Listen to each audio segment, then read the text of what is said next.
Well, let's take it a step further. Did you know the response to the email that federal workers to list what they accomplished will be read by AI? So sources tell NBC News that replies to the Elon Musk directed email will be fed into an AI model which determine if their jobs are necessary. So the report says the information the workers submit will go into an advanced AI system that understands, generates, and processes human language. AI system the U.S. Office of Personnel Management, which is the original Doge, sent an email to government employees on Saturday asking them again to list the 5 bullet points of what they accomplished last week. And again, like I said, Musk said if you don't respond to that email, then that will be taken as a resignation. But can you believe AI is going to be the determining factor? And that's the problem. That's why when Elon Musk was comparing Doge to the National Partnership for Reinventing Government that Clinton initiated in the 90s. The difference was when Bill Clinton actually worked with federal agents and civil servants and private sector experts when he was, seeing where he could trim the fat.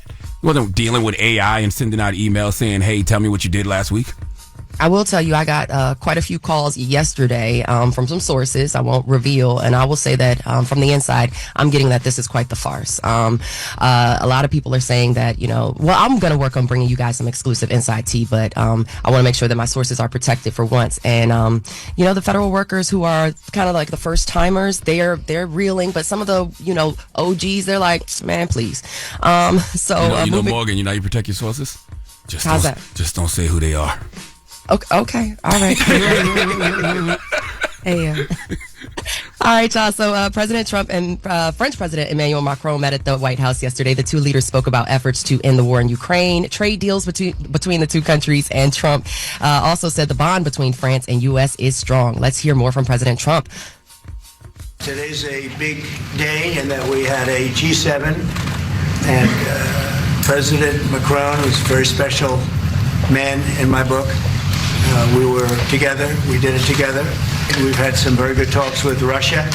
We've had some very good talks with others, and we're trying to get the war ended with Russia and Ukraine, and I think we've come a long way in a short period of weeks. The relationship's been very special with France and very special with this gentleman on my right, and we look forward to keeping that going for a long period of time.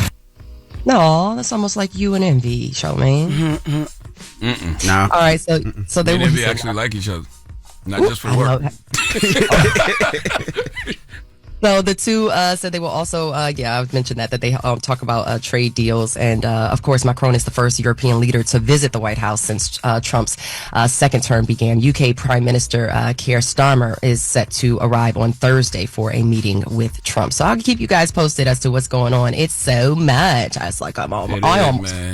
Seriously, salute to all the families out there being affected by the federal funding cuts, man. Absolutely. People with disabilities, veterans, elderly people. One of my homies yesterday in Alabama was telling me that Easter Seals got gutted. And, Easter Seals is an American 501 nonprofit that provides disability services, and they have additional support areas for veterans and military families and seniors and caregivers. Mm-hmm. And, one of his family members was going there 3 days a week. Now it's just going to be a one day a week because of how bad they got gutted. Damn. So they are really affecting, everyday working class people in a real way with this foolishness. And not to mention tariffs are on the way. We'll talk more about that. Oh, my God. All right. All right. Well, we'll see you next hour, Morgan. Everybody else, get it off your chest. 800-585-1051. If you need to vent, phone lines are wide open again. 800-585-1051. Call us up right now. It's The Breakfast Club. Good morning. The Breakfast Club. I'm dialing. Hey, what you doing, man? I'm dialing. I'm calling you. This is your time to get it off your chest, whether you're mad or blessed. 800-585-1051. We want to hear from you on The Breakfast Club. Hello, who's this? This is Damien calling out of Pennsylvania. What's up, Damien from Pennsylvania? Get it off your chest, Damien. Good morning to y'all, DJ Envy, Charlamagne, and Jess Hilarious. Good morning. Peace, Damon. I just want to give a shout out to my kids. Yo, what? Braden. His kids. I just want to give a shout out to my kids. Jalen Man, Braden Man, and Maya Faith Man. Salute to those beautiful children, All man. right, brother. Thank you. I apprecight it. Have a good one. You too. All righty now. Hello, who's this? Hey, how's it going? Don. Don, what up? Get it off your chest, Don. First, I want to say good morning to y'all. Good morning, Don. Good morning. Morning. I'm from Florida, and I just want to get off my chest that it's been hard lately trying to be happy and go. I used to have a lot of suicidal thoughts and a lot of depression going on, and I had to confront it recently before it got worse. And honestly, it's been a great journey that I've ever since confronting it. And I just want to tell everybody, just take that first step. Don't wallow in your depression and anger. Talk to somebody. Absolutely. No matter who it is, just talk to somebody. I totally agree. Yeah. Did you talk to a therapist or pastor or who did you speak to? I did have a therapist for a little bit, but it just wasn't for me. It wasn't working. I didn't think we were getting anywhere, so I had to talk to a mentor of mine, a spiritual mentor that I have. Okay. And she actually gave me some clarity. I got both, brother. I got a therapy and I got a spiritual leader. Sometimes you just got to find a mentally competent therapist. I mean, therapy isn't for everybody. But, I think you should probably give it another shot. Just try to find somebody who's culturally competent, man, that you don't got to explain things to. Yeah, I agree with that. I just didn't. I didn't feel like wanted to. I don't want to go searching anymore down that route. I wanted to go back to the root, which is me dealing with my spirituality. I love that. I believe in God and therapy. That's what I say all the time. Yeah. All right, brother. Well, I'm glad you're doing better, brother. And if you ever want to give therapy another shot, go to mentalwealthalliance.org, man, and go to the contact us segment on mentalwealthalliance.org, and somebody will get back to you. Tell them exactly what you're looking for. Say I'm looking for a culturally competent therapist. That's it. Okay. All right. I'll give that a shot. All right, brother. Have a good one, man. All right. You too. All right, Don. Get it off your chest. 800-585-1051. If you need to vent, hit us up now. It's The Breakfast Club. Good morning. The Breakfast Club. It's a new day. This is your time to get it off your chest.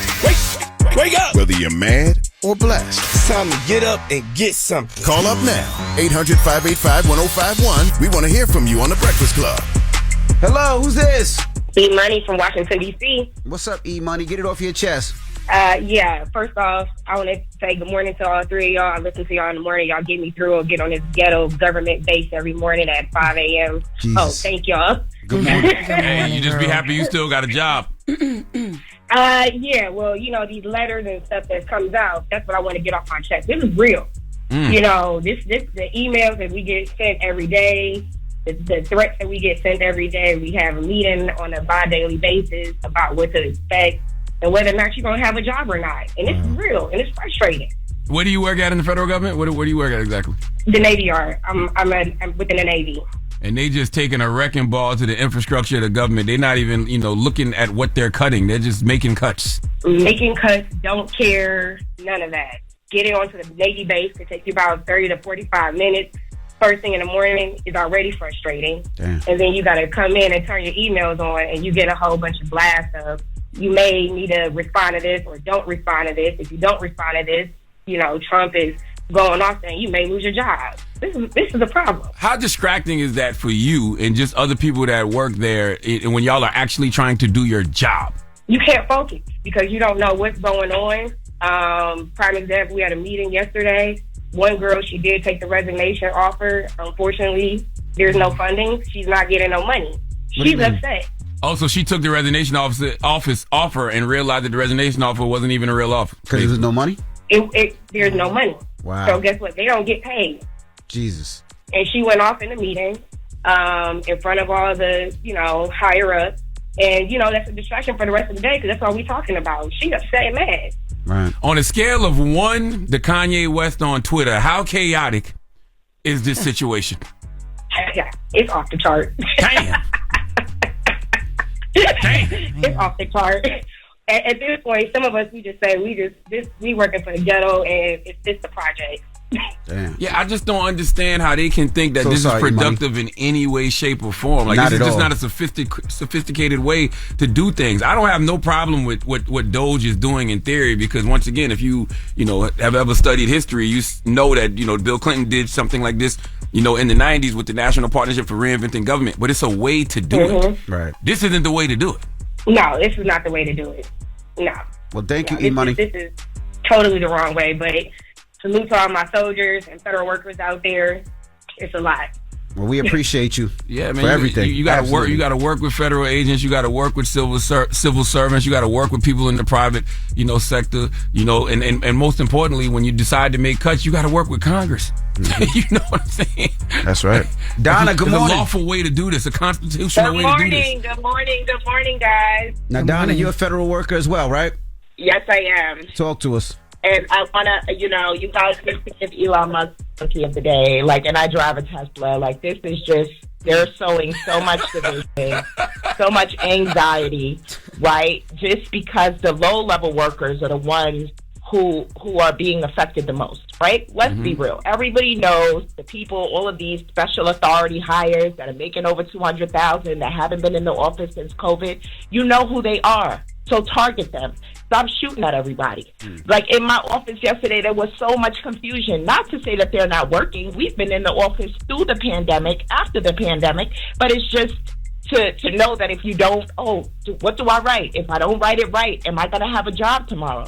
These people are struggling. So I think it's all wrong. I think all of these politicians coming out saying, absolutely, he's right. What are you doing with your $250,000 a year that you make? You get what I'm saying? Stop shooting at people who are really trying to pay their bills and took federal jobs to service the public, because that's what most of us do.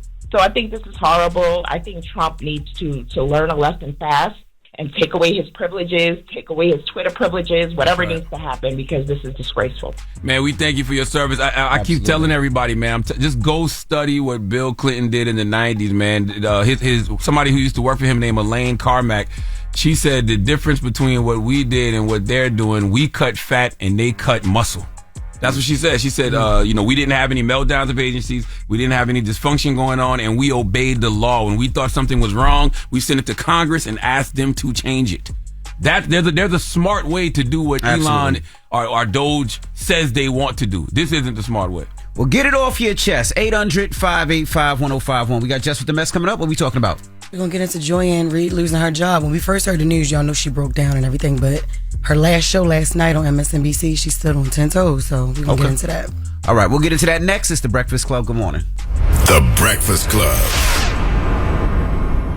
Morning, everybody. It's DJ NV, Jess Hilarious, Charlamagne the Guy. We are The Breakfast Club. Good morning. Good morning. And I forgot to tell y'all, 8 a.m., we have a major announcement here on The Breakfast Club, okay? 8 a.m. right before Donkey of the Day, we have a major announcement, so stay tuned. All right. Well, let's get to Jess With The Mess.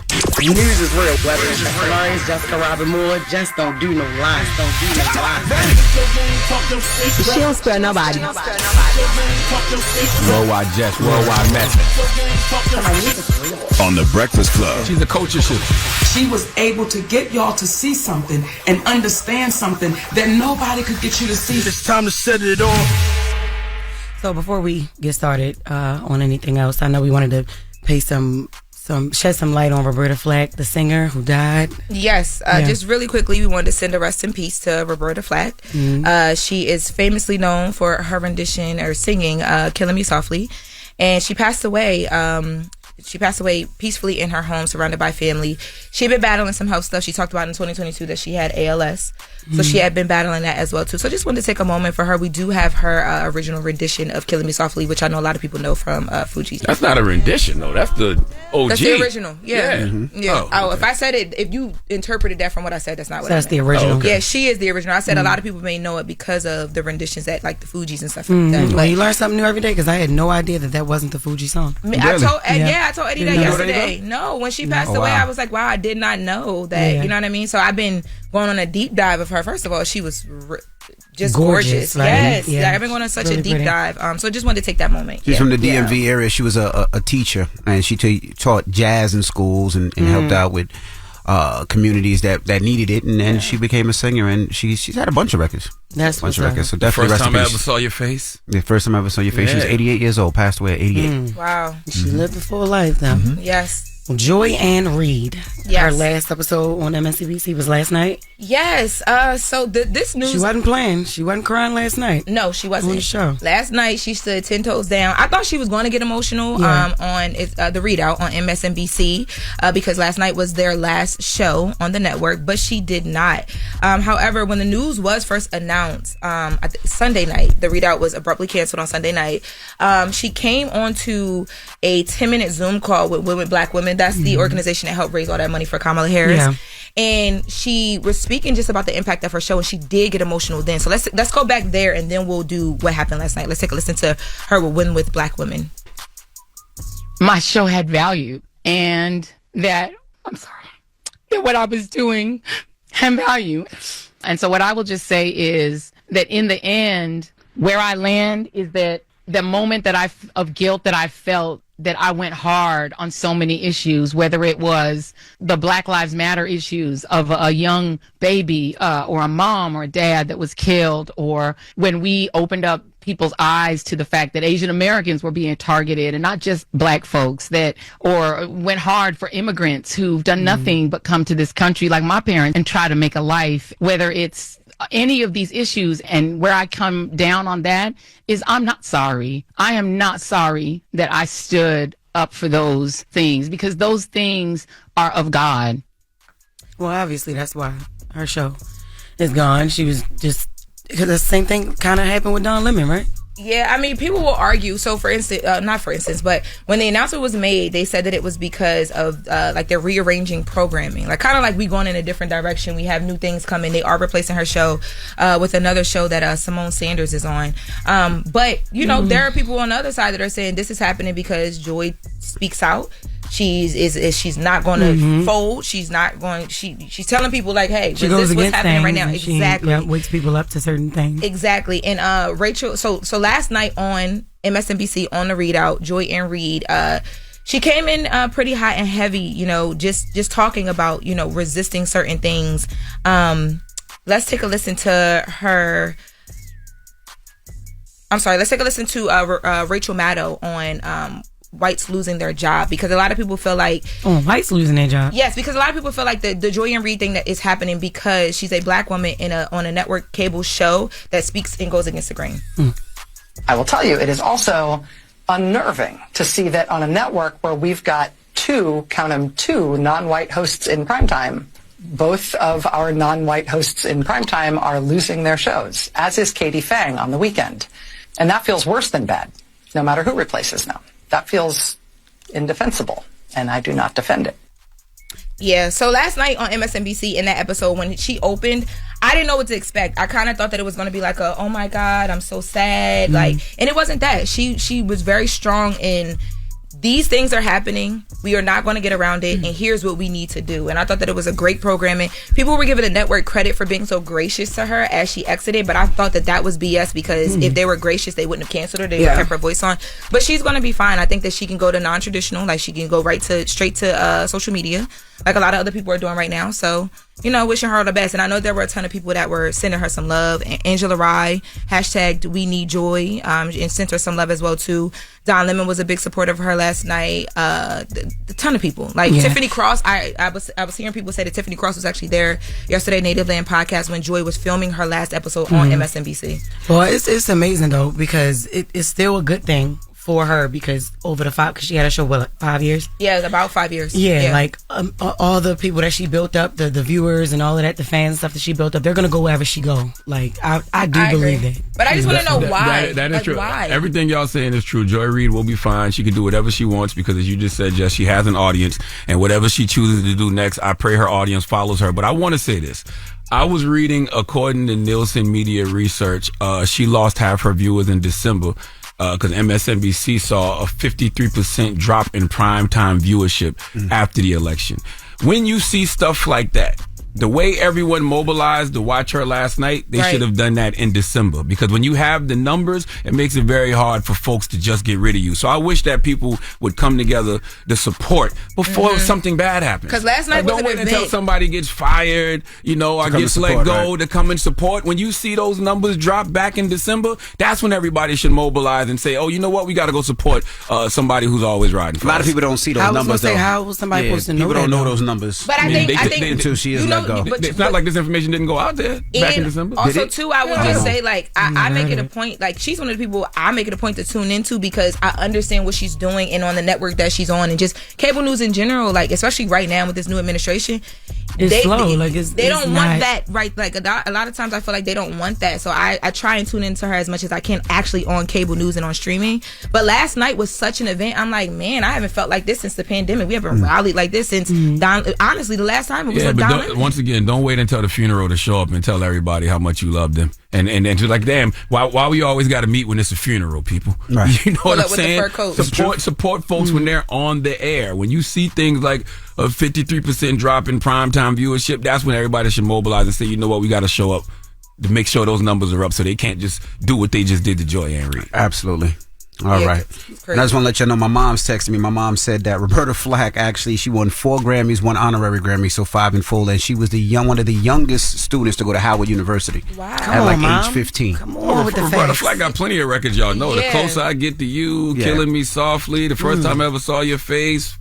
Your mom Feel says, like y'all making put some love. respect on my girl's name. Exactly. She was like, I know y'all young up there, but let me school y'all young girls real quick. Oh, but no, Thanks, they Mom. got records that are way older than y'all. Yeah. I mean, Of The course. First Time I Ever Saw Your Face, that's just 60s. This is 60s? What? Hell yeah. The First Time I Ever Saw Your Face, that's got to be late 60s.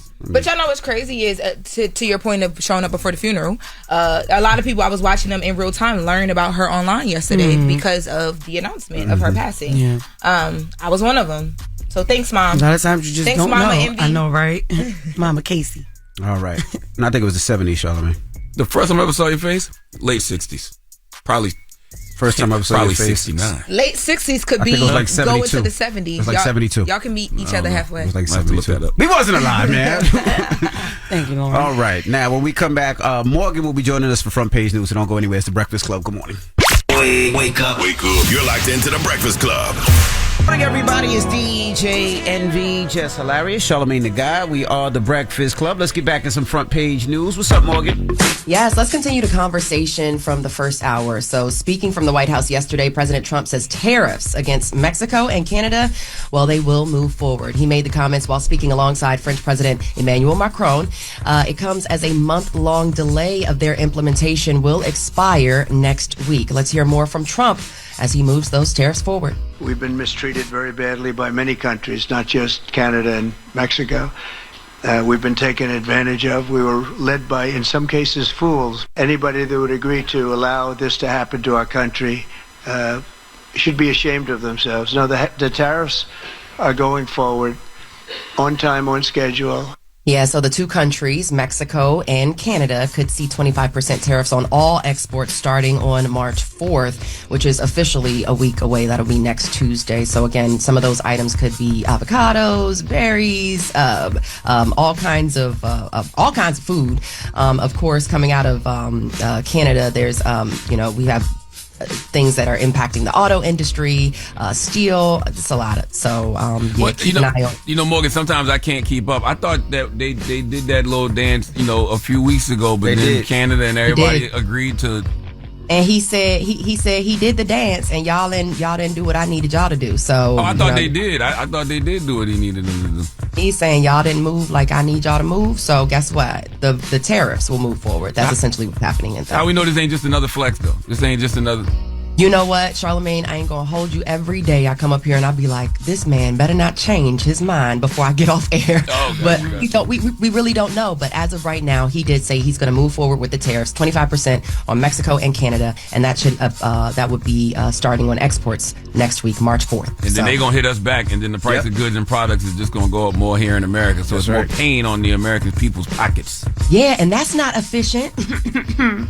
Doge. Anyways, all right, so switching gears, House Minority Leader Hakeem Jeffries, he says Democrats have to stop the Republican budget plan from going through. Appearing on CNN's State of the Union over the weekend, Jeffries said only a few Republicans are needed to break ranks in order to prevent the government funding package from being approved this week, which could result in a government shutdown. Let's hear more from House Minority Leader Hakeem Jeffries on the GOP budget. What we do know is that the Republicans have the House, the Senate, and the presidency. It is their responsibility to fund the government. This budget is a betrayal of working class Americans, of middle class Americans, and of everyday Americans. And Democrats are going to continue to make clear that we will stand against the effort to end Medicaid as we know it, stand against the effort to detonate Social Security or Medicare. Yeah, of course, they're also looking at major tax cuts for billionaires in that budget as well. And so the New York Democrat said that reckless budget proposals would cut vital programs that Americans rely on. He also insisted that the Democratic Party remains committed to opposing President Trump's agenda, despite being a minority in both houses, both houses of Congress, basically the House of Representatives and the Senate. Hey, man, please keep Hakeem Jeffries off TV. Let Hakeem operate behind the scenes. You keep saying that, man. No, why do you say that? How do we turn Hakeem Jeffries' TV off? Like he is Nancy Pelosi and Chuck Schumer's son. He talks just like them, same old ideologies in a younger body. He's not the messenger or the fighter we need in this moment. Give me AOC, give me Jasmine Crockett, give me Ayanna Presley. Like, let Hakeem fight behind the scenes. It's like every time he get on TV, it's like the windshield wipers are going and it ain't even raining. Turn the TV off. Turn the TV off. All right. So speaking of New York, bringing things home to you guys, Mayor Eric Adams, he is suing the Trump administration. We talked a little bit about this yesterday, Envy. This is over FEMA funds that were already paid to the city and then rescinded. So Adams says the $80 million that FEMA approved, paid, and then rescinded after the city spent more than $7 billion in the last 3 years is a bare minimum of our taxpayers deserve. And that's why we're going to ensure our city's residents get every dollar they're owed. Now, City Hall also noted that the federal regulations in terms of the Shelter and Service Program grant terms, which is essentially what where those funds came from, or what the funds were supposed to go to, the Shelter and Service Program, that the government actually violated the federal government's authority and obligations to implement congressionally approved and funded programs. Now, Adams also is calling out fellow Democrats for calling to push him out, pushing for his removal, saying it would have not been in sync with the country's values. Adams also praised Governor Kathy Hochul, New York Governor Kathy Hochul, and maintains that New York City is, in fact, a sanctuary city for migrants. Let's hear more from New York City Mayor Eric Adams. The governor must make her decision to govern the state. I must make the decision to govern the city. There's going to be things we're going to agree on. There are going to be things we're going to disagree on. But we're going to come together and understand that we need to make this a safe place for children and families. The city is a sanctuary city. You know, that's what the law requires for us. So they should believe that is the case. But I cannot be any clearer. If you come here thinking you're going to commit a violent crime, this is not the place for you. So, he made those comments at a news conference yesterday, and he rebuked his rivals, some of whom want his job, saying removing him from office would undermine democracy and the will of the people. Now, New York Governor Kathy Hochul said she chose not to remove Adams, of course, in regards to all of the drama that is surrounding him with the Justice Department and his charges that were dropped or charges that were removed and things of that nature. Of course, the mayor continues to maintain his innocence, and he denies it. That case, of course, has now been postponed indefinitely. So yeah, I see they closing the Roosevelt Hotel, which they said has 1,000 rooms, which was nothing but migrants, and they said they processed over 173,000 migrants. They said they're shutting that down in about the next 30 days, which is in the middle of Manhattan. Yes, and apparently a dozen other shelters by June as well. So this goes to that, essentially what Adams was saying about it being a migrant city. But to this point, it doesn't seem like the migrants feel that confidence in Adams or the city. So the fact that what you said, the Roosevelt Hotel in Manhattan and dozens of other shelters are expected to be shut down by June. The hotel, on average, received 4,000 migrants arrivals a week at one point, but that number has since dropped to 350 per week. But the mayor, like I said, he insists that the city still plans on providing humanitarian care. It doesn't seem like the city or the migrants in the city believe him. So I'll keep you guys posted on that. But that's your front page news. Happy Tuesday. I'm Morgan Wood. Follow me at Morgan Media. And for more news coverage, follow at Black Information Network. Download the free iHeartRadio app and visit us at BINnews.com. Thank you. Thank you, Morgan. All right, Morgan, thank you. All right, well, let's open up the phone lines. 800-585-1051. Now, Neo, R&B singer Neo, he was on Ricky Smiley's show. He out here just wilding. First of all, salute to Ricky Smiley. Yep, salute to Ricky Smiley. When I say wilding, I mean wilding in a good way, though. Well, I wouldn't necessarily say that. Well, he was talking about his new relationship where he has 4 girlfriends. And it was 3, but it's 4 now. Do your kids have questions about that? About your relationship? Of course they do, and I answer them. Yeah. Okay. Yeah. Honesty. Again, I'm not lying to nobody, not even my children. Hey, this is daddy's girlfriend, and so is that, and so is that, and so is that. You got no problem. She gonna make you some cereal, and she gonna cook lunch, and she gonna wash your clothes. Come and on, it's all man. good. And it's family, it's community.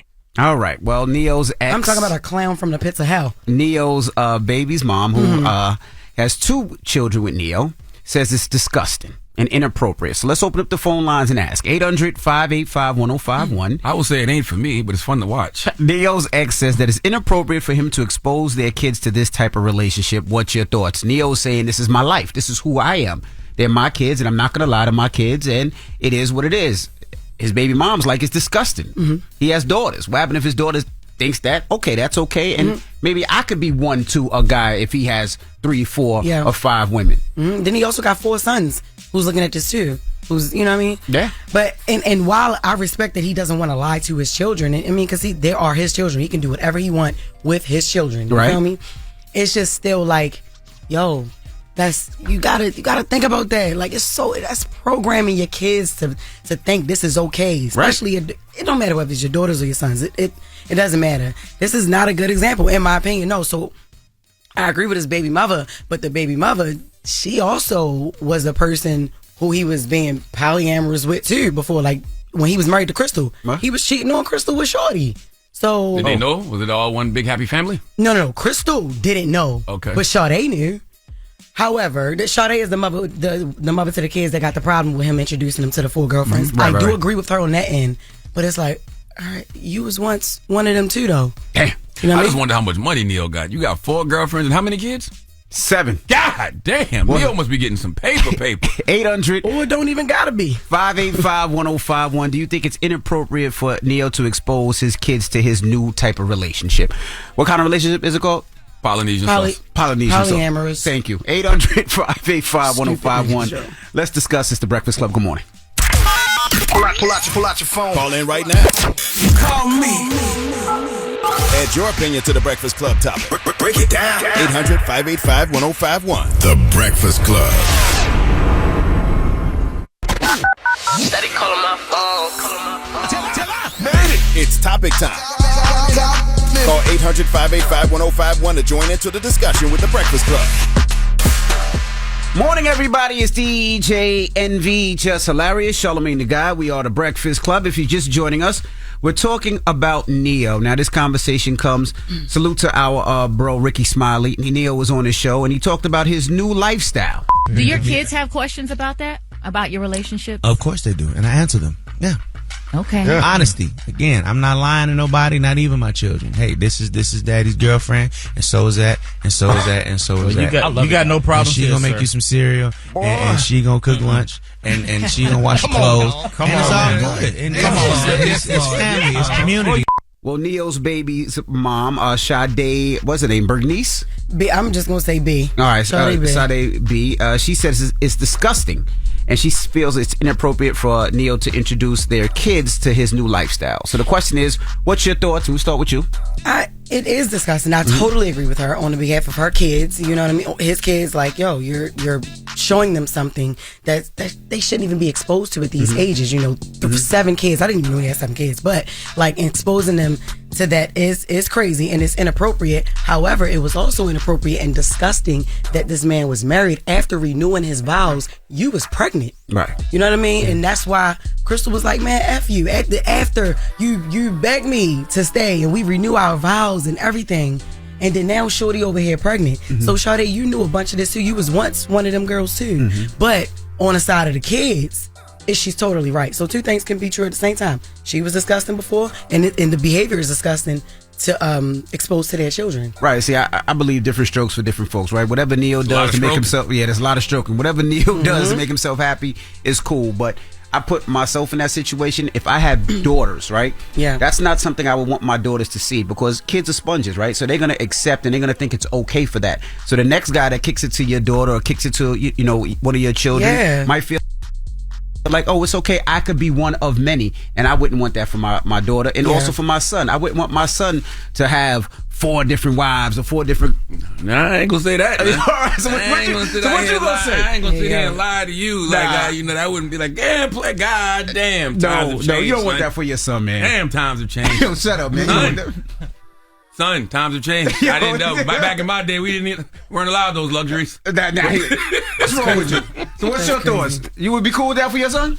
I don't know if it's appropriate or not. But because everyone does what works for them, do it.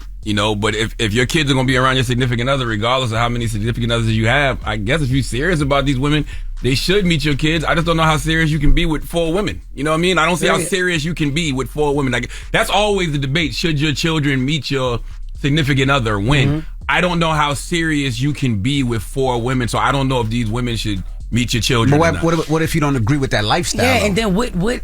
All right, I know they met them. All right, you introduce your kids to all 4 of them. Right. If it was 3, shorty, it was another one that's on the roster now. She knew, she made the cut. Right. So, are you explaining to them what this is? Like, also, if you're gonna introduce them, explain to them what this is. This is called a polyamorous relationship. Teach them how to spell it. Teach them the ins and outs of it. Don't just introduce me to 4 and be like, yeah, one can make you pancakes, the other one can help you potty train. They're gonna be so confused when they go to Chick-fil-A. You know what I mean? Polynesian sauce. My daddy got. Wait a minute. Now my daddy got some of that at the house. But let's go to the phone line. But I will say, I do feel like the future is going to be Polynesian sauce relationships. I think that's going to be normalized. I do. I don't know about 4, but I can see men in the future having 2 wives. Yeah, I mean, it's a lot of hurt people out there. I don't feel like polyamorous just came out of nowhere. I feel like that comes from trauma in relationships or whatever. Like, nobody just wakes up and just want.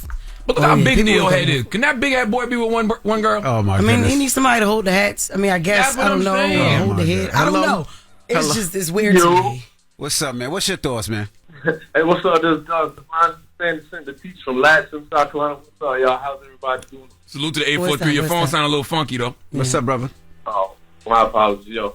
Hey, man, I just want to shout out. What's wrong with it? Polyamorous has been going on for eons. You have cats, Middle East, Africa, just throughout the entire world. It's true. That is going on, and it's been, benefiting the woman if you're being real, because you got multiple wives in the home. That's multiple hands to help with the children, help cook, maintain the home. And if you're going to be polyamorous as a man, I feel like you're expected to bring in all the bread, help, protect, and all the things that come with that. So if he's making money, like you said, Charlamagne, his son got mad kids, and he's doing his thing, then I don't see no issues with everybody happy, healthy, eating. Hey, you don't think the Bible lied a little bit though? The Bible said Solomon had 700 wives and 300 concubines, bro. Come on now. Think about how your penis works. The Bible lied mad times. The European mindset, they rewrote that how many times? Hey, let's be for real. But I'm not even going based off the Bible. I'm going based off of just how the world That's how it is. Well, let me ask you a question, brother. You got any daughters? Yeah, I got 2 daughters. So would you mind if your daughter had a man with 3 other women? Would that bother you? That would be an interesting subject, but I will see if everything. You just said it was cool. You just said it was okay. Or not even if she wanted. And what if not even that though? Not even that though, yo. What about your daughter having 4 different dudes? Yeah, I got 4 boyfriends, daddy. Yeah.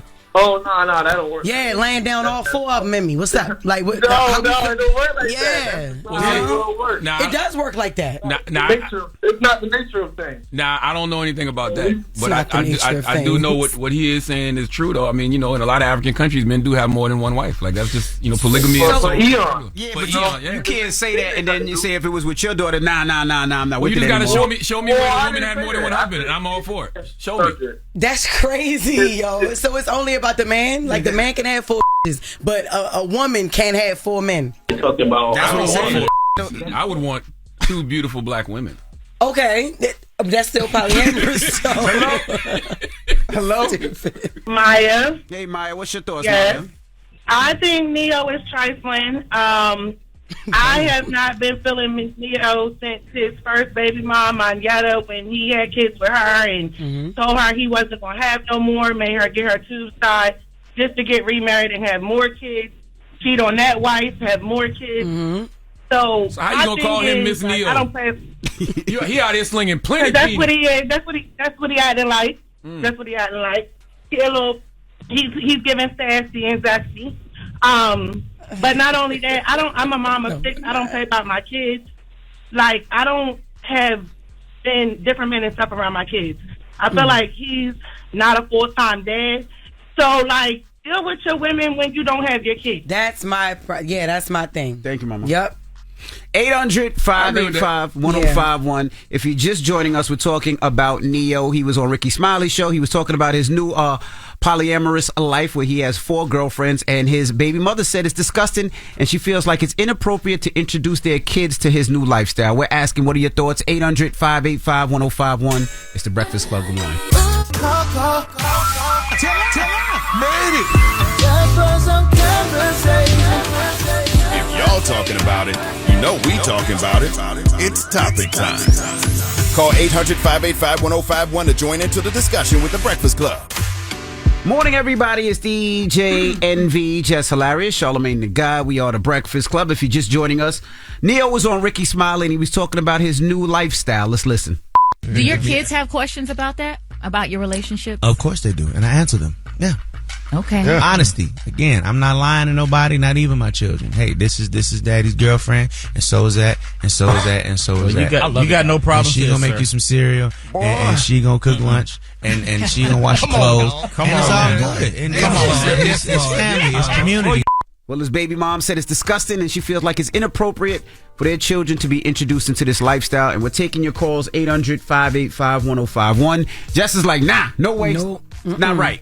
But it was interesting what the lady, the last caller just said. She was like, yo, he's not, especially if the kids don't live with him, he's not a full-time dad. I mean, he can't. He's an entertainer. Right. He's an entertaining boyfriend too, boyfriend of 4 women. So it's like, they're not with him all the time. So why can't you just have that time with your kids? Send them get them 4 different rooms or 1 room since they sleep in one house with you. Go send them somewhere. You know what I mean? Like, spend the weekend with your kids without them, right? And then, you know what I mean? So they ain't even got to be exposed to that. Let them get a little bit older before, you do that. Because obviously this is his life and this is what he been wanting to do. I will say this. When I listened to Ricky Smiley, he got all of them doing chores. He was like, yo, this one cooking the lunch, this one doing this, this one doing that. So they all fulfilling some type of duties, while the kids is there. And that's cool. But not the kid, that's cool for them to do, but just spend your time with your kids. They ain't got to be around my children. Yeah, I guess that's what I just feel like, I don't know how serious he could be taking these women to want to introduce them to his kids outside of them doing nanny work. Right. You know what I'm saying? All 4 of them. You can't introduce all of them to somebody that you love and care about, can you? I don't know. I guess he is. Hello, who's this? What's up? This is Daryl from Detroit. Daryl, what up, Doe? What's your thoughts? On the subject, I think if it's okay for schools and whatever to introduce LGBTQ and topics into the schools to the children, I see it wrong with you being honest with yourself about your life with your. No. All a taboo subject. Well, we don't agree with that either. I'm not going to speak for nobody up here. I don't agree teaching LGBT. No, it's a lot. That's totally different. But I still don't agree with that either. Jess. I don't necessarily agree with it either. If you can't control what your children see in school, you're right. You at least control the house. Okay. So I guess Daryl was saying that if LGBTQ is introduced in school, this lifestyle should be introduced as well if you have kids. I know people will listen to that and get upset, but the reality is it's all subjective, right? Like, some people don't agree with LGBTQ and they don't feel it should be introduced to kids. So I understand the sentiment of what he's saying. Right. That's crazy. We have Mike on the line. Mike, good morning. Good morning, guys. How we doing at the Breakfast Club? What's up, Mike? Talk to us, brother. Man, Neo is so selfish. He's greedy. He's trying to take all the women for himself. And real gentlemen, players like myself, can't, find like-minded women to get, be on the same page. Well, maybe he's laying a blueprint for you, brother. Maybe he's laying a blueprint for you. Now you can say, damn, when you talking to these ladies, you be like, yo, we can be on with Neo and his ladies on. But he won't call really me back. Anybody really ain't going to talk to him. No, that's true. But I need him to call me back so I can get on game. Yeah. You don't even know Neo. He ain't calling back. But you know what, though? This guy's bringing up a good point. There's some questions that I have that only Neo can answer, because I'm not about to sit up here on this radio and knock Neo's lifestyle. If that works for him, that works for him. What question would you ask him? I just want to know how he's pulling it off. I wanted to, first of all, financially. Just 4 women, he's pulling it off. I wanted to, first of all, financially. Just 4 of them equal, and you got kids. Do you leave? Maybe. Is there a main? Is there a one? And then that one and you dictate the other 3? Maybe it's days. How did you meet the other 3? Like if me and a woman are, like, say me and my wife in a relationship, and then we go pick up 2 others. Is it just me doing the picking up, or is it a joint effort? Does the woman, your wife? I've heard of that. Yes, there are couples that actually go and scout out women to bring home. Yeah, that happens. That happens a lot in Baltimore. I've seen that. So maybe it's days. Like this one has Monday, this one has Tuesday, this one has Wednesday, this one has Thursday. Man, then I saw him kissing all of them on Valentine's Day. Yes, all 4 of them. They travel with him at his shows. He kissed all 4 of them before stage, before he go on stage. Christmas got to be expensive as hell. Valentine's, eating 4 vaginas on Valentine's Day. But my thing is, they help each other. But what if they all have jobs? What if he still make them work? Like, come on now. Y'all still, they gonna have to pull their weight. Because you got 7 kids and 4 women. That's 11 people to take care of. That's what I'm saying. That's a lot of money, man. That's a lot. Hello, who's this? Hi, this is Ty. Hey, good morning. What's your thoughts, Mama? Good morning. I'm just calling to say that Neo should be ashamed of himself. He's delusional. We know those 3 pictures going around the internet of Neo that, like, no woman could sit there and say that he has any sex appeal. So they're living in a delusional land. Now, didn't yesterday y'all say y'all like medium ugly men? Yes, they did. Like, you could be ugly and sexy. He's none of the above. Like, he has a face only a mother could love. I kind of was like, Neo is not. Hey, yo, stop playing. Neo not that damn ugly. She said not that damn ugly. Yes, now you know you need to stop. So yeah, I mean, once they get over this little phase in life and come out with their story, I just want to see them get through this. So I'm talking about the women. Because this is disgusting. Neo is not attractive. The music box flat down. The face, I'm sorry, no. So let me ask you a question. If Mufasa had 4 women, Aaron Pierre, yeah, y'all would understand? I don't think he's attractive either, to be honest with you. Who you think sexy? I'm sorry. Who you think sexy? Yeah. Oh, you like that? Whoever it was, I wouldn't want to be in a poly relationship. I just don't believe in that. I think that it's kind of like you wouldn't be doing that if you didn't have money. Let's be honest. Or they wouldn't be with it if you didn't have money. I'm sorry. Just like. I mean, everything is kind of for like, it's a lot of clout chasing going on these days. That's what I'm saying. He ain't even really got to have money. It's just to be in the limelight. A lot of people just like the fact that they're talked about. But I'm one of Neo's girlfriends. You don't think them girls doing something on the side? You think all of them loyal to him? Why do we know this ain't for a new Zoo show or something? But it could be money. Like we talk about how bad it is out there, how expensive eggs are, and how expensive rent is, and all that. Get you a big egghead ass. Eggs so expensive. I gotta go get me a big egghead ass boy. That's right. That's right. So all I gotta do is be with him and do a couple chores. I mean, I feel you. Yeah, I got rent. I got a car. I got money. I got bags. I got clothes. I could just sit back and relax. I gotta help this little kid with homework. You're right. I ain't listen. I understand why the mother of his child feels that way, but I have no reason to feel that. Right? I completely understand why the mother of his child feels that way. But me personally, I just got some questions for Neil. I just want to talk to the brother. I ain't judging you. I'm actually kind of intrigued. Like, damn, player, you pulling off what some people think could be their wildest dreams. You are living your ancestors' wildest dreams because your ancestors used to do things like this. That's a lot of eating on Valentine's Day. That's a lot of work. Yeah. Well, I know he probably gonna come up here when I'm here, so it's gonna be one of them days I'm off because I called all his girlfriends clowns, all 3 of them, and then you want to go get a 4th one. So now I gotta call her a clown too because the other 3 gonna be like, how did they call us clowns? But she ain't call up one a clown. So now you calling them all clowns. Yeah, and I know he do not like when people be talking about him. Neo do not like when people talk about him. He don't really. Neo's a good dude though. He's a really he is a really good person. Remember I told you he was my friend, but I didn't realize my friend was like this.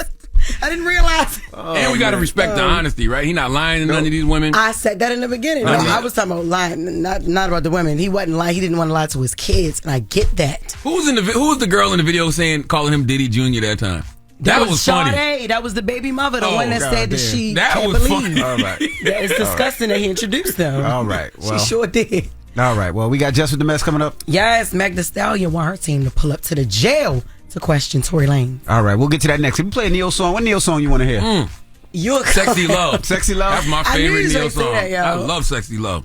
Does it make it feel different? I like because the you one was where fighting for 4 different women? No, hell no. I still bumped the Neo. Okay. Like, yeah, but I like the one where he say the girl made the hair stand up on the back of his That's neck. Sexy Love. That's Sexy Love. That's Sexy Love. Oh, okay, yeah. All right, Okay. let's get into Sexy Love. It's the Breakfast Club. Good morning. Morning, everybody. It's Classic DJ record right NV, Jess Hilarious, Charlamagne the Guy. We are the That record Breakfast alone Club. should get you at least 2 girlfriends. I don't know about 4. 2 You should at least be able to have 2. All right. Well, let's get to Jess with the mess. News is real. Whether it's Hilarious, Jessica Robin Moore, just don't do no lies. Don't do no lies. She don't spare nobody. Worldwide Jess, worldwide mess. On the Breakfast Club. She's a culture shifter. She was able to get y'all to see something and understand something that nobody could get you to see. It's time to set it off.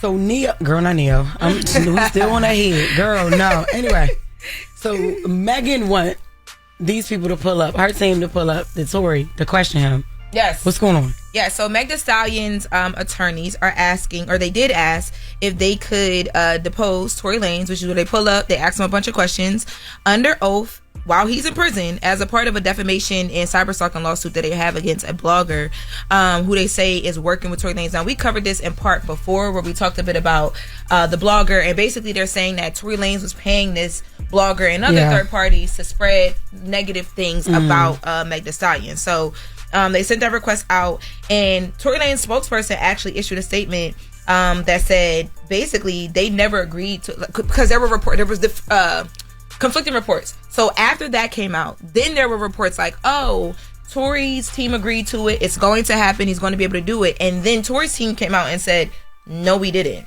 They came out and said, they basically said Meg Thee Stallion's lawyers continue to try and give the appearance that this case against the blogger is successful by using different mouthpieces or people in the media that they say are like feeding out this information. They're saying that they never said that he could be deposed. Oh, sorry. They're saying that he never said that. Wow, that does make a difference. Woo, I'm on the radio. I should know that. They're saying that they never agreed to him being deposed because he's not a party to the lawsuit in question with the blogger. So why would they allow for this to happen? But when it dropped, people were like, "This is crazy! Like the boy is locked up. Why would you even want to?" Yeah. But I think it's just them trying to, do their due diligence and get all the information that they can, because they're trying to figure out like what was the source of these payments that they're alleging happened between the blogger or whatever in this defamation lawsuit. So that was like a little back and forth yesterday online between Tory's team, some media outlets, and I had also saying something. He was making music, and then it was a fight that broke out in the back. Yes, and he did not stop rapping. That was impressive. No, he didn't. And It's probably going to be on a song. Yo, and he said keep the camera going. Let's take a listen to Tory Lanez in prison. That was crazy. Freestyling, and then a whole like fight breaks out behind him. All right, tell me right. I'm right now. I gotta go up. Tell me, you ready? Hey, I can't say I'm the same from last year. You can see the pain inside my eyes and I can't mask it. We was cutting metal off the bone so we could stash it. 500 on his Zella, make him do gymnastics. Seen that nigga run out to the yard and he got backflip. Crying in the cell so many nights that I got trapped in. I love him every morning and I got trapped in. Flipping on any beat.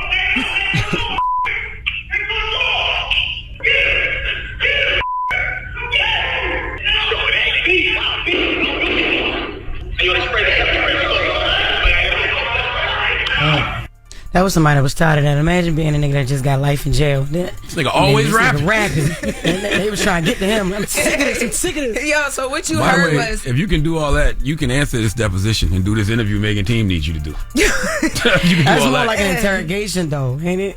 That's like heavy interrogation. They got to do that for hours. They got to. That's what a deposition is, right? Yeah, all he got is time right hours. now. You're right. It's true. Yeah, you're right. Now, what you guys just heard was Tory Lanez. He was on a FaceTime call with somebody from prison, and there's like a fight that breaks out in the background that he's not involved in, but they start like spraying pepper spray. You can hear him say, "Yo, they just sprayed the pepper spray." I guess they're trying to like break up whatever is happening. And he's still rapping. He literally says, "Don't stop recording." Yeah, he stopped rapping at one point. We gonna hear this though. Watch he gonna use it. He's known to he gonna sample that fight. Yeah, and use it. But more rapping. Game was rapping. Girl, Game was rapping. We got a little bit of time because they was being a little disrespectful to my girl Tina Knowles. This is so disrespectful to Miss Tina Knowles. Absolutely. I am very saddened that I have to report this morning. And Kanye is behind it. Exactly. So Kanye West in the game, I guess they are dropping a song called Tina where they sample Tina Turner. But in promotion of doing so, they're trolling Miss Tina Knowles in a very disrespectful way. Crazy. Let's take a listen to the sample that he posted of Game rapping, and then we'll get into the story. Let's go.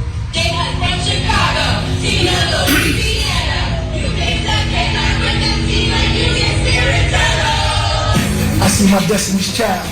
The end was stressing me out. Nervous, my stomach in knots. So I took a couple of shots. I think I'm whipped off the yacht. Misses you tricking or not.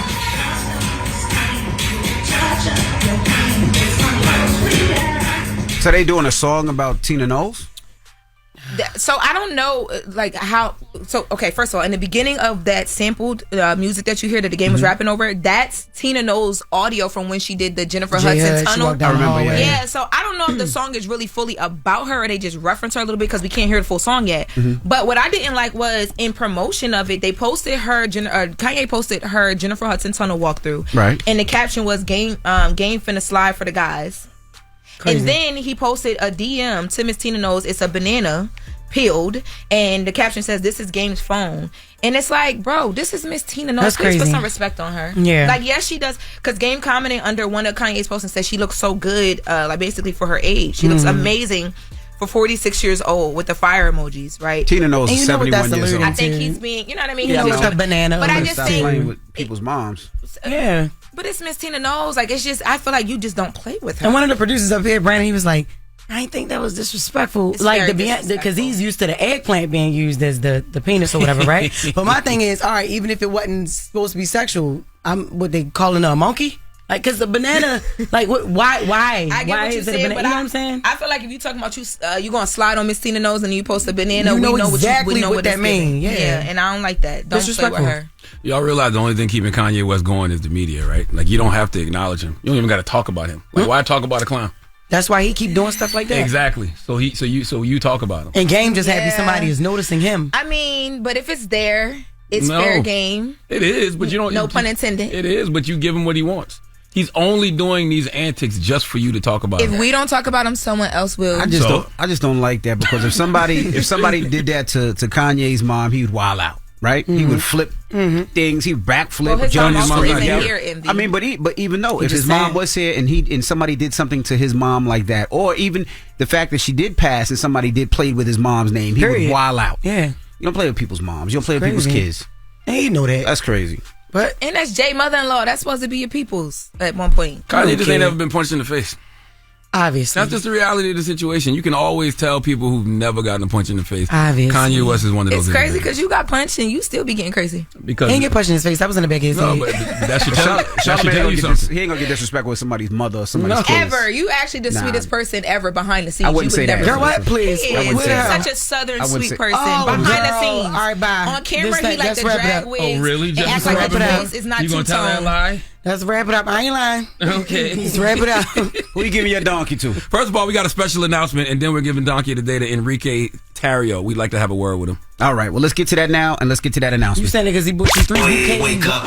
You're locked into the Breakfast Club. This is a miracle. There is no question that there are problems in this country between police and community. Yes, you are a donkey. The latest on that police killing of a black man. Now to new developments in the deadly spa shooting rampage. And yesterday was a really bad day for him, and this is what he did. And so we are in a state of emergency. Okay, white supremacist violence is and always has been the number one threat to our society. But I'm also very proud that my wife is white. The Breakfast Club, bitches. All right, Charlamagne, please tell me, why was I your donkey of the day? Yes, Donkey of the Day for Tuesday, February 25th goes to Enrique Tarrio. If you don't know the name, he is the former leader of the Proud Boys. Not just the former leader of the Proud Boys, but a former leader of the Proud Boys who was sentenced to 22 years in prison because he was found guilty of helping coordinate the insurrection that happened on January 6, 2021. Now, this is what I don't understand about some of you patriots. Okay, and I put patriots in air quotes. What I don't understand about you all is, do you respect law enforcement or not? Because if you respected law enforcement, then ex-Capitol police officer Michael Fanone wouldn't have gotten dragged into the mob that stormed the Capitol on January 6th. That police officer was attempting to defend the Capitol from these domestic terrorists we call Vanilla ISIS, and he was dragged into the mob, beaten and tased until he suffered a heart attack. That don't sound like true patriotism to me, okay? True patriots show their love and respect to law enforcement, and true patriots respect the Capitol building. That is a worldwide symbol of democracy. But Enrique Tarrio doesn't care about any of that because he was given a second chance by Donald J. Trump. The man was pardoned by 45-47, so he doesn't have to spend 22 years worrying about someone storming the Capitol of his anus. Stop the Steal takes on a whole new meaning in a prison shower. Okay? But what happens when a pardoned former leader of the Proud Boys sees an ex-Capitol police officer in the street? You would think that maybe, just maybe, Enrique would have learned something from his brief stint in prison. You would think he would reflect. You would think that Enrique would have said to himself, you know what? Law enforcement was just doing their job. We were being idiots, and I'm so grateful to have a second chance at life, so let me mind my business. But no, a potential dialogue opportunity turned into a confrontation. Let's listen. You were a coward that day. You were a coward after. Just go home. Just go home. You're a traitor to this country. Yeah, so are you. Fired your ass, and that's why your own people turned on you. Piece of you little failure. Run from me. Run from me. Run from me. You can say that while you're over there. Enrique, do you know you were absolutely wrong? You were absolutely wrong on January 6th, and you are absolutely wrong in how you handled former Capitol Police Officer Michael Fanone. Just know, okay, that he is a member of law enforcement, former member of law enforcement, but still a member of law enforcement, okay? He is a member of law enforcement, a public servant who took an oath to protect and serve the Capitol, and that's exactly what he did. And y'all beat on that man for doing his job, tased that man for doing his job, and caused him to have a heart attack for doing his job.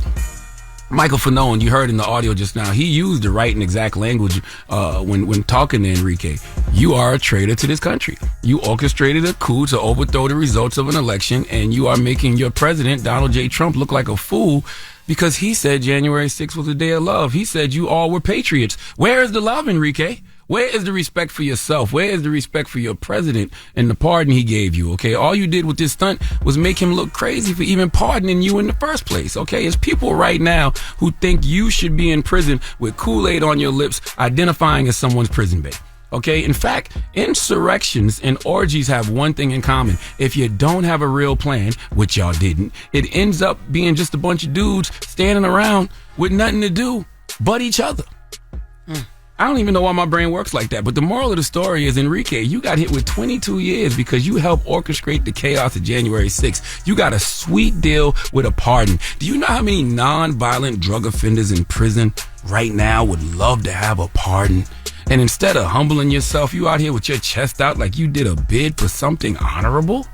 Look, man, this isn't about politics. This is about accountability. Okay, Enrique, you are the poster child for ungratefulness. You got a blessing in the form of a pardon. And instead of falling back, staying low, letting time pass, you chose to still be on BS with a former police officer who almost died because of foolishness you helped to orchestrate.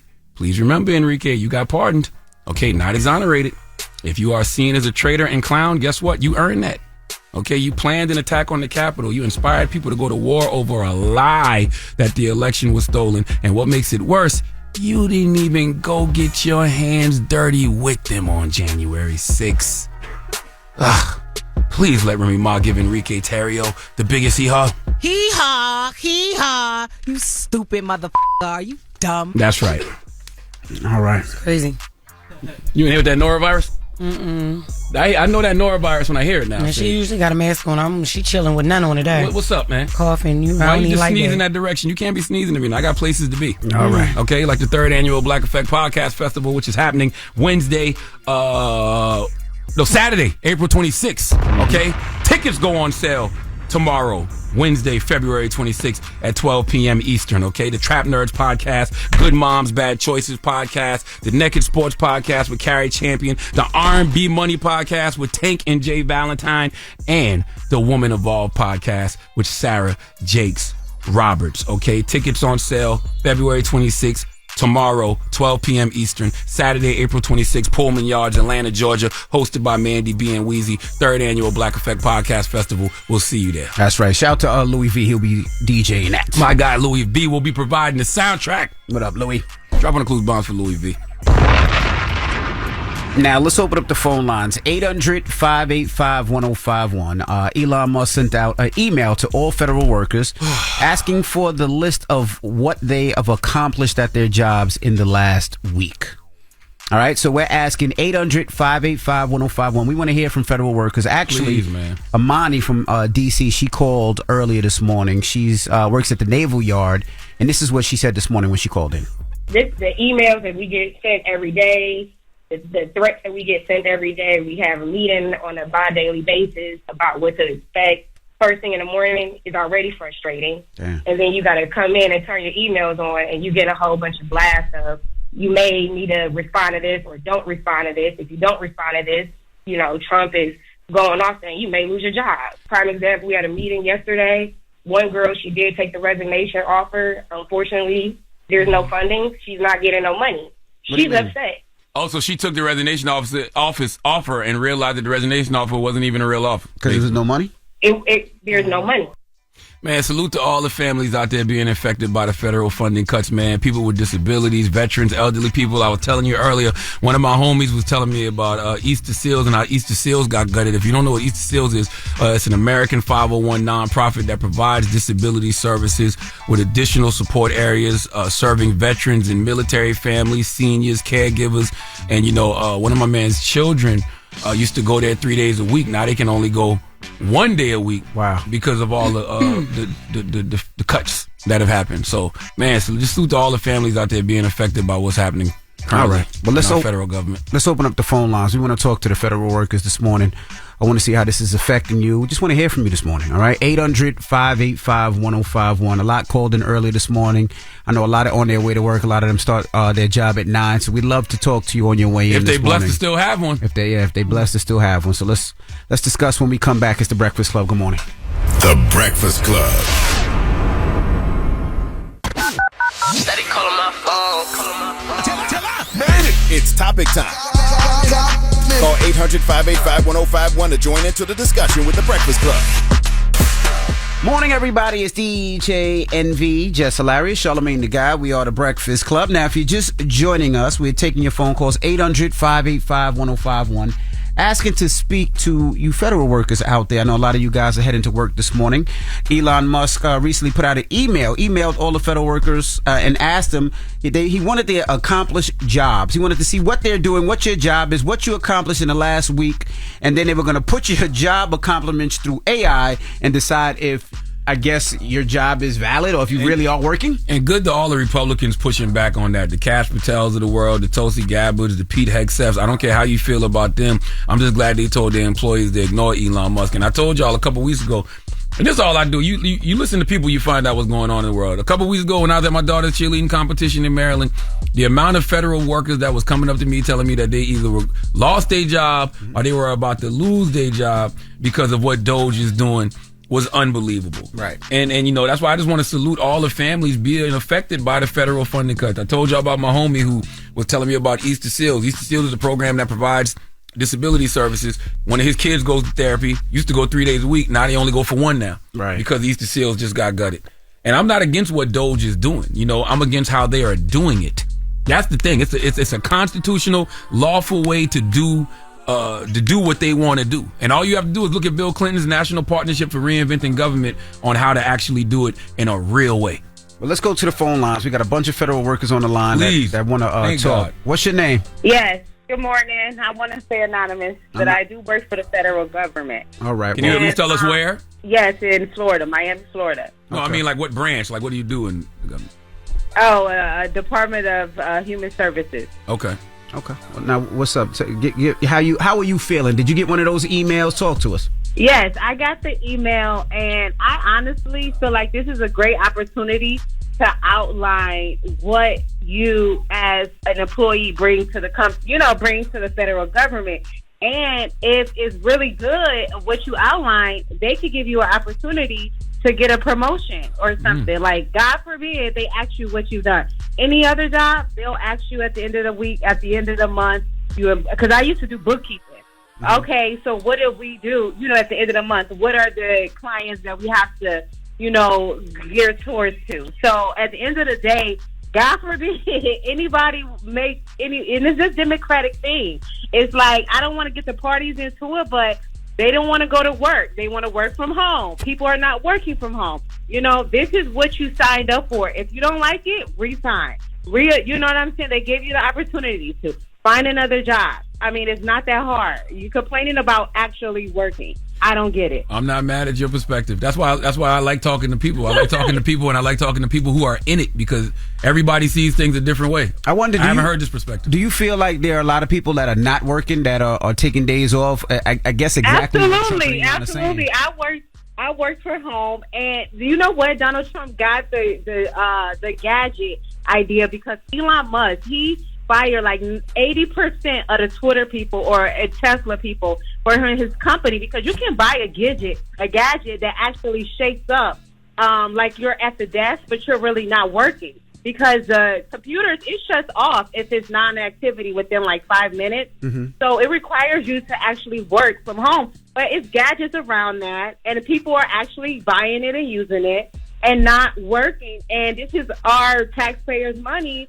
And you have to work. Yeah, you don't like it, get another job. I understand what you're saying, but you can't just take a wrecking ball to the infrastructure of the federal government and just start firing people all willy-nilly. Because what about those people who work at the nuclear workers who they fired and then ended up realizing like, oh, we need these people, or the people who work at I think it was the USDA who were overseeing the bird flu. You can't just fire them. I agree. Right, I agree with you on that. But the people that's complaining about writing an email, it's going to take, 5 minutes out of your day, 10 minutes? I read on Twitter, the guy was complaining, it's going to be an hour. It takes you an hour to write 5 things that you completed? Okay. Maybe you do need another job. Oh, so you agree with it. Okay, thank you, Mama. It's a great perspective. That's why you got to talk to people. Stop talking about people you never talked to. Well, a lot of people feel like after COVID, a lot of people take that quote-unquote time working at home and they don't really work. And a lot of people have been saying that for the longest time. But then when people are forced to come back, they say, well, because mental health reasons, I don't want to come back. And a lot of jobs are saying we lose a lot of money because they feel when people work with each other, they get more done. They get more accomplished. But it's not like Elon Musk is talking to federal agents and civil servants and private sector experts to do this. They're just going in and slashing. Let's take more calls. Can we take more calls? Yep, of course. Hello, who's this? This is Reek. Hey, Reek, good morning. Hi, are you a federal worker? I am. Now it says in what department? I work for the VA. Okay. Now it says that you were terminated and then brought back? Yes. Tell us about it. What happened? I was wrongfully terminated. Those emails that you have been hearing about going out where as a probationary employee due to performance, I'm terminated, and my performance evaluations have been nothing more than outstanding. Employee terminated, and then they don't want you to talk. Turned around and now your phone sounds a little crazy. Do you have us on speaker or Bluetooth? By any chance? I don't. I took it on. You spitting too, but it's going in and out. I know. We can't really get you too much, Mama. Damn, I want to hear this story too. Can you hear me? We can hear you, but keep going in and out. Just go. Okay. So they terminated me, then they brought me back, and then that I might receive another termination email, not to phone call. And I just want to say it's just so stressful. The expectation of the worker out, and that you give your absolute best to the veterans and their families, and you win a day. Yeah, we can't. And that you have no idea what's going on with your job. It's hard. I get the gist of what you're saying. She works for the VA. She got fired. Yep, and then they had to hire her back. And that's the problem. That's what happens when you're not actually doing this with efficiency. You know what I mean? Like when I keep talking about what Bill Clinton did in the 90s, he worked with federal agents, civil servants, private sector experts, and they actually went in with a fine-tooth comb to see where the waste was and what they could eliminate to make the government more efficient and more cost-effective. That is not what Elon Musk is doing currently. Well, 800-585-1051. We would love to talk to all the federal workers out there. Call us up right now. How are you feeling with these emails? Are you for it or are you against it? Let's have a conversation. It's the Breakfast Club. Good morning. Tell made it. If y'all talking about it, you know we talking about it. It's topic time. Call 800-585-1051 to join into the discussion with The Breakfast Club. Morning, everybody. It's DJ NV, Jess Hilarious, Charlamagne the Guy. We are The Breakfast Club. Now, if you're just joining us, we're opening up the phone lines and talking to the federal workers out there. Elon Musk sent out 2 emails asking federal workers what their jobs are. And then I guess what they're going to be doing is they're going to be putting their answers in AI to see if they're actually doing their jobs or not, if they should be fired or not. So we're asking federal workers, how do you feel? Hello, who's this? This is Maddie. Maddie, talk to us. So I'm a social worker with the Department of Veteran Affairs, and I think this is causing unwarranted panic and chaos just to get people to quit so that they can save money. I mean, that email we received saying state 5 bullet points. Who's reading these 2 million plus emails and has enough knowledge of each job description to know if what somebody replied can be determined as efficient? Well, they're putting it through AI, they said. Allegedly, they're putting all the emails back through AI to see if it's, I guess, proficient. I don't know how AI would figure that out, but yeah, they're allegedly putting it through AI. See, I haven't heard anything about that part.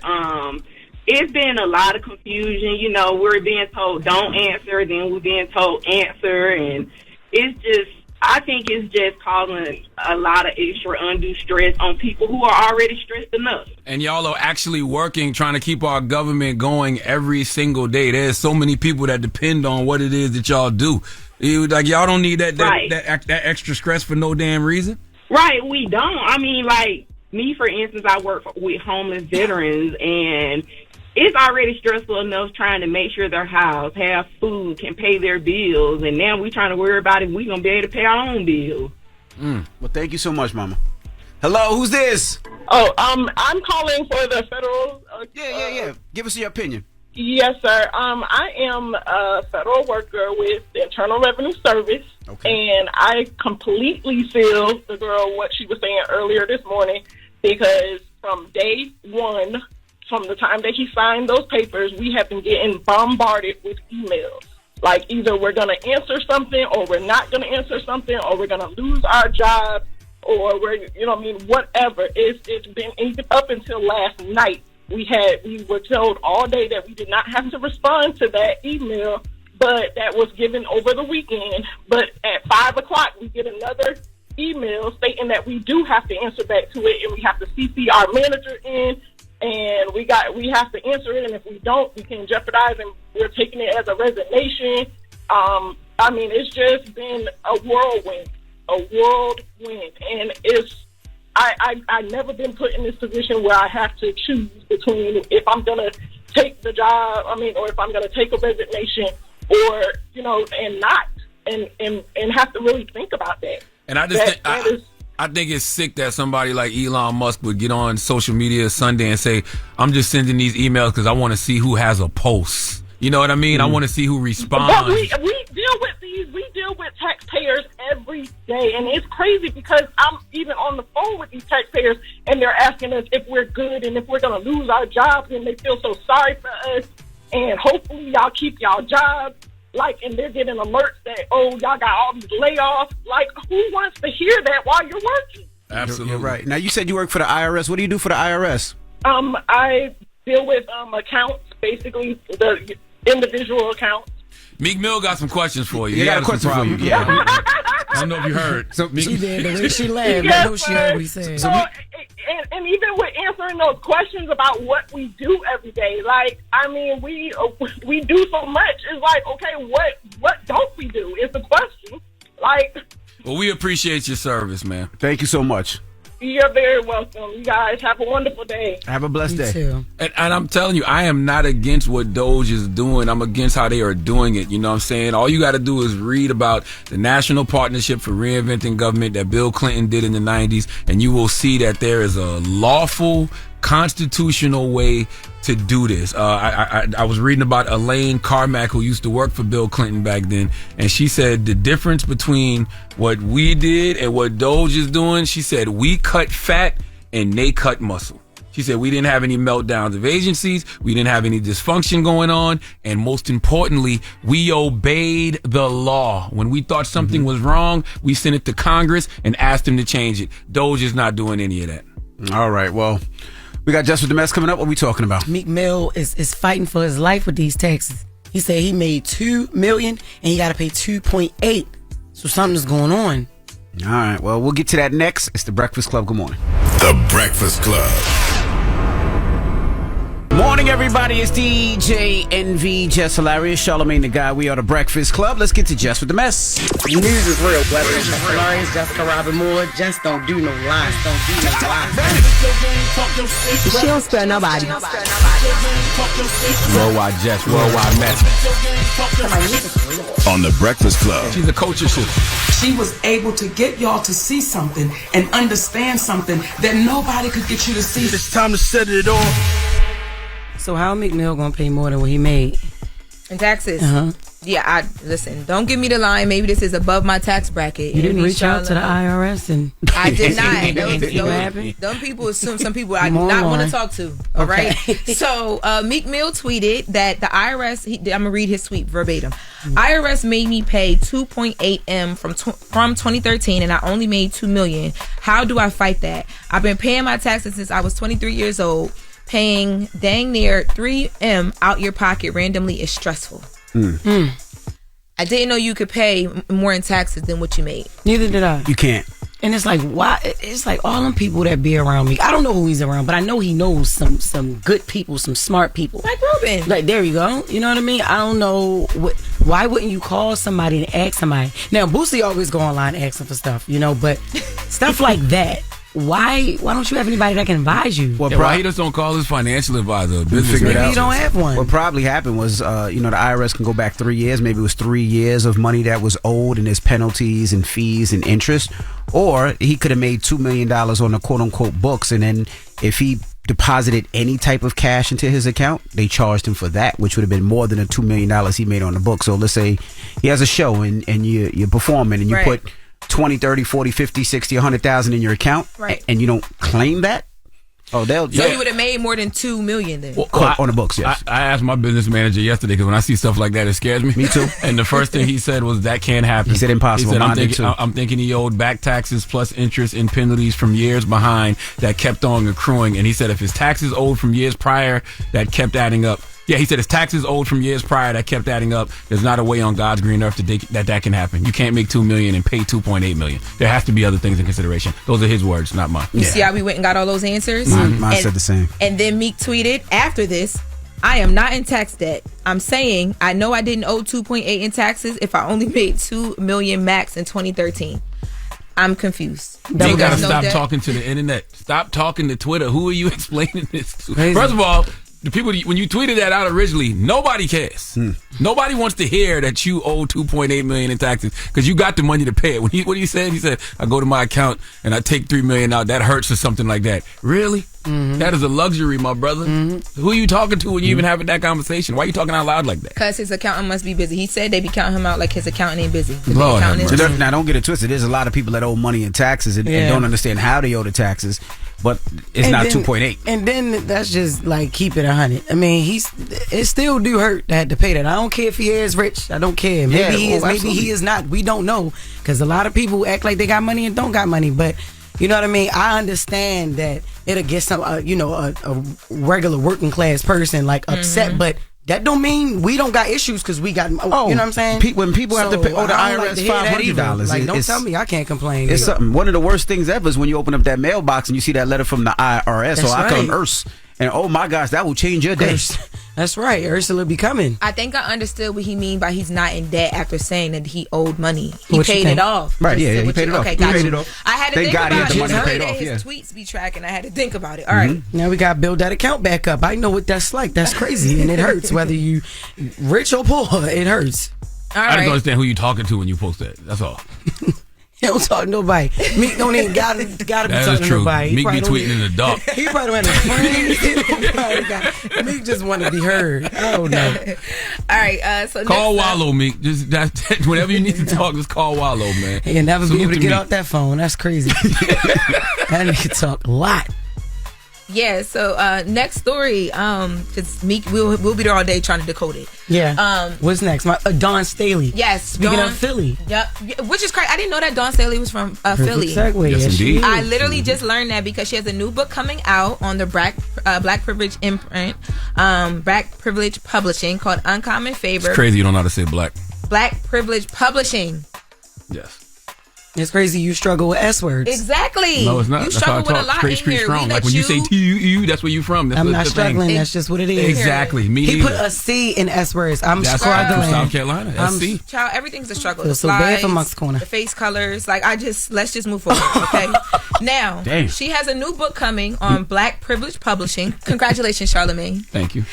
So the After book, all that, congratulations. the book is called Uncommon Favor: Basketball, North Philly, My Mother, and the Life Lessons I Learned from All Three. So this is a nonfiction book that'll be coming from her. And she's going to talk about, it's supposed to show a different side of her and just talk about like her beginnings, like the first time she ever picked up a basketball, just going through life, making the different decisions and becoming the person that we know, the Hall of Famer, the Naismith, I think I'm saying that right, Naismith Award winner. I learned so much about her just looking into this book. Dropping the clues bombs for Dawn Staley. She is an icon, living a walking legend who shapes culture. She's broke so many barriers and redefined greatness in real time. And it's a privilege to be on this book journey with her. So the book will be out May 20th, 2025, Yes. but it's available for pre-order right now. And if you go on Amazon, it's already a #1 bestseller. And it went up for pre-order on Friday. Love it. And it's already a #1 bestseller. So salute to Dawn and everybody who supports Dawn. She deserves all that though. She's fire. Yes. And lastly, before we get out of here, What's that? the outfits for the tour. Oh, they dropped Cowboy Carter. The denim. Cowboy Carter. Everybody get your coins in line. The dress code has been announced. What is the dress code? It's denim. Levi's denim. Duh, Levi, of it's course. I Levi's have a question, and I was thinking about this when I saw the Beyonce commercial. Yes. Don't nobody, respectfully, Hov, don't nobody look the way they look in jeans like Beyonce looks in jeans. So when you see her in the commercial, Just it. like if you're not built like that, are you still like intrigued Kendrick. to buy the jeans? Excuse me. Or like who? Or like Kendrick, if you're not built like Beyonce or Kendrick. Yeah. So you got to be thick, is what I'm saying.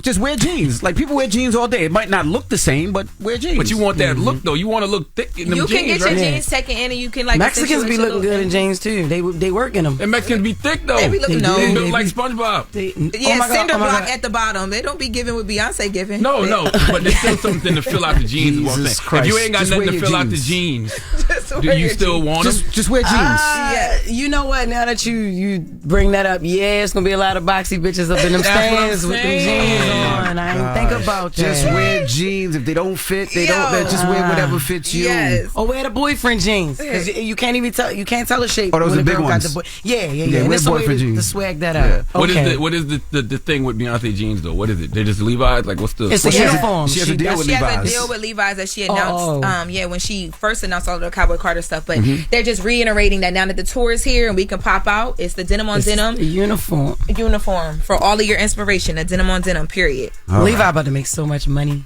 Run it up. Like I know that's right, B. Okay. Yes. All right. Well, that is Jess with the Mess. Charlamagne, you got your jeans ready? Super tight? Skinny jeans? I don't know. That's not my All right. style. But I could fill them out though. I'm thick. I'm saying, let's not play. Let's not play like People's that. Choice Let's mixes not play up. like I don't got the hips All and the right. ass happening Wait, over Charlotte, here. don't play with him. You already. Thank you, Uncle Thickums. All right, it's the Breakfast Club. Good morning. All right. You're checking out The Breakfast Club. Morning, everybody. It's DJ NV, Jess Hilarious, Charlamagne the Guy. We are The Breakfast Club. Now, it's Black History Month. Who we repping today? Man, during Black History Month, my guy BDaht puts out a podcast called I Didn't Know, Maybe You Didn't Either. And on today's episode, BDaht speaks on the Martinsville 7. Yes, before the Central Park 5 got railroaded, the Martinsville 7 was dealing with a lot of injustice. Let's discuss. I didn't know, maybe you didn't get. I didn't know. I didn't know, maybe you didn't get. I didn't know. I didn't know. I didn't know. I didn't know. Now I know what you're thinking. Damn, what'd they do? Well, they were accused of raping a white woman. There's some debate about whether they were guilty or not. Some folks like, nah, they did it. And there's others like, but where's the evidence though? Either way, the real crime here was how fast the system moved to snatch their lives. Let me break it down for you. These men were arrested, interrogated with no lawyers, just some cops breathing down their necks, screaming at them like, sign here. And when you got no rights, no support, and you're terrified, you'll sign anything. Confessions? Check. Evidence? Crickets. Then they get dragged in front of all white juries in a segregated courtroom. Y'all know what that meant. It was over before it even started. The trials were done in days. They got sentenced to death faster than you can Uber Eats a 4-piece Supreme combo from Bojangles. Appeals? Ignored. And in 1951, Virginia said, next, and put him in the electric chair. 7 men, 2 days. Can we pause for a second? 2 days, man. I've seen people wait longer for an oil change. Now fast forward to 1989. We all know about the Central Park 5, right? 5 black and Latino teenagers accused of attacking a white woman in New York. The current president of the United States took out a full-page ad on them. They were interrogated the same way, no lawyers, no parents, just a room full of cops like, write this down if you ever want to see sunlight again, buddy. They confessed to crimes that they didn't commit, got thrown in prison, and it took 13 years and DNA evidence to clear their names. But the Martinsville 7? They didn't get those 13 years. They didn't get Netflix documentaries or Ava DuVernay directing their story.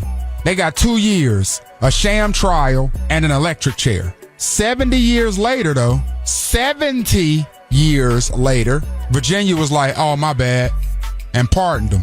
Pardoned them. After their families had already lost everything. Like, what's a pardon gonna do? Give them free Wi-Fi in the afterlife? And here's the kicker. Some people still argue about their guilt. Like, well, maybe they did it. Okay, but even if they did, 7 death sentences, trials rushed like a 30-minute lunch break. Where's the humanity? The Martinsville 7 and the Central Park 5 are 2 sides of the same dirty coin. Black men sacrificed on the altar of white fear. But be ye not confused. These stories ain't just about the past. They're about what's still broken in the present. And I didn't know. Maybe you didn't either. All right, happy Black History Month. That's right, and make sure you subscribe to the I Didn't Know, Maybe You Didn't Either podcast on the Black Effect iHeartRadio Podcast Network, available everywhere you listen to podcasts. All right, when we come back, we got the positive notice, The Breakfast Club. Good morning. Morning, everybody. It's DJ NV, Jess Hilarious, Charlamagne the Guy. We are The Breakfast Club. It's time to get up out of here. Charlamagne, you got a positive note for the... Oh. Before he get there. All right, tell me.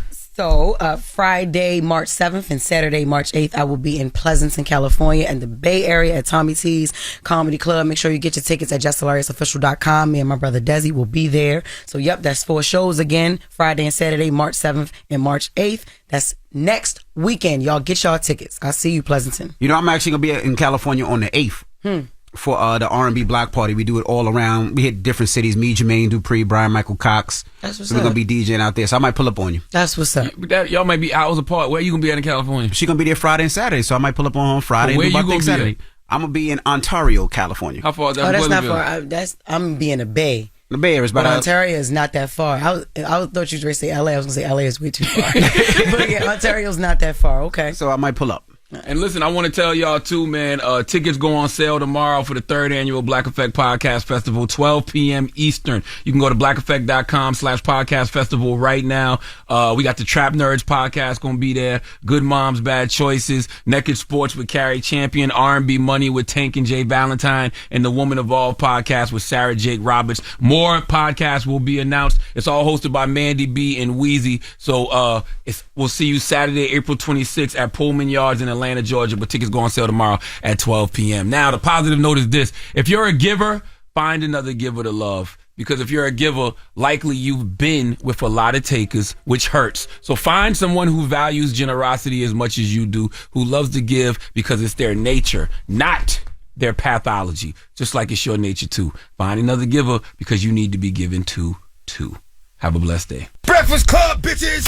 Y'all finished or y'all done?